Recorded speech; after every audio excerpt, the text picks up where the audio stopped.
Active learning for me is case-based learning. It's problem-based. It's flipping the kind of relationships we expect in the classroom. What changes for the student and the staff is that you work together rather than we deliver and students learn. I think TQ makes our educational offering fit for the future. It's not a series of rows of tables that you walk in and you cannot move. Instead, it is a space that you can design to teach in the way that you want to teach. The room changes the behaviour before you've said anything. I'm looking forward to teaching in the round because you can start to move conversations around that space really rapidly. And I think that moves it away from a linear space to a more collaborative space quite quickly.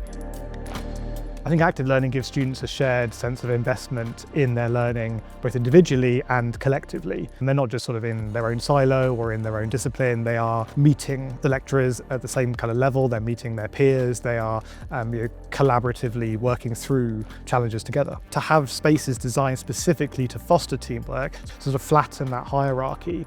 And that is indeed how studios work. It's how professional teams come together.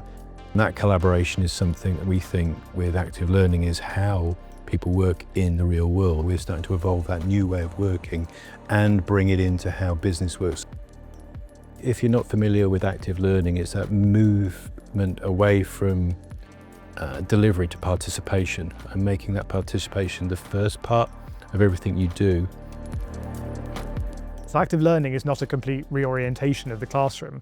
People will already have been experimenting with this idea and they may not even be aware of it. So really it is just about surfacing that kind of ability to meet students where they already are, rather than sort of speaking at them. We're not just preparing students to know things, we're preparing students to give judgment in unknown spaces.